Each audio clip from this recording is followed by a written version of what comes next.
This one is about dealing with psychological barriers to top grades. This one's not so tactical or exam oriented, but it's a bit broader. Still very important because unless you see these potential barriers or these social forces that may act on you, you may have difficulty actually following our advice. So the particular barriers include peer pressure and the desire to please authority. It might be presumptuous to say that I know something about you, but as someone who is a law student at a competitive law school, I think I do know something about you. In psychological terms, law students tend to be pleasers. We're not, as a general rule, Steve Jobs types or Marina Abramovich types. Just kind of go out and do whatever it is they want to do without thinking too much about what other people want. There are other better motivations for entering law, but to some extent, we tend to seek prestige and validation.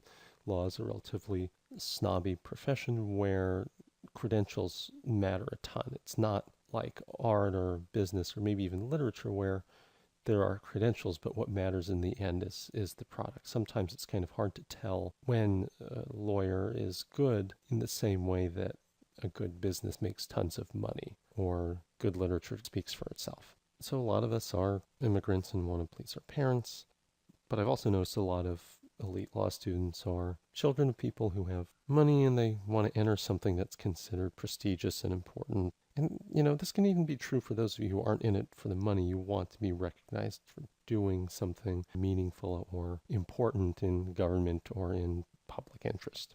We also tend to want to be considered smart by our peers. By the way we got into law school, we tend to be people who got good grades in college and were considered smart in getting into college and while in college. Law students also tend to want to please professors because it's that desire that tended to get you good grades in college. You sat in the front row, you went to office hours. Maybe you didn't, but at least some of these things should be familiar to you. You are not a rock star, right? Unless you are. But I think to do well in law school, even though a lot of these things got you there in the first place, once you arrive, you need to at least be aware of certain pressures and ignore them. And some of the things that got you into law school might make you susceptible to pressures that will cause you to not do well in law school. For instance, the desire to look smart. We have some image of us in law school, and this person goes, blah, blah, blah, blah, and these people back here go, can I have your autograph? And I want your baby, and I'm going to write down everything that you say. But of course, as we mentioned, looking smart in class has very little to do with the very particular skills you need to spend time on and hone to actually do well in law school. But to particularly look smart in class, you need to spend time mastering the Socratic method, which requires you to spend time reading and rereading cases so that the facts are at your fingertips when you're on call in class. But your time is limited, and the time that you spend kind of obsessively reading cases is time that you're not spending doing practice exams or memorizing black letter law. It's also time that you're sitting in class thinking, me, so smart, when you really need to be spending the entire time thinking very carefully about this person and what that person is saying. So you have to be pretty okay with not sounding super smart in class. Doesn't mean that you have to be an idiot, but the point of the time that you spend outside of class does not involve sounding super smart. It's focused on all of these other things.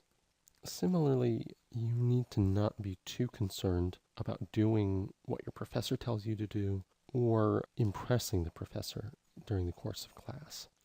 And this pressure is a little bit different. It's kind of more negative. Many of us are driven by this, the kind of wanting people to think that we're smart, but some of us have the we're naked in class nightmare.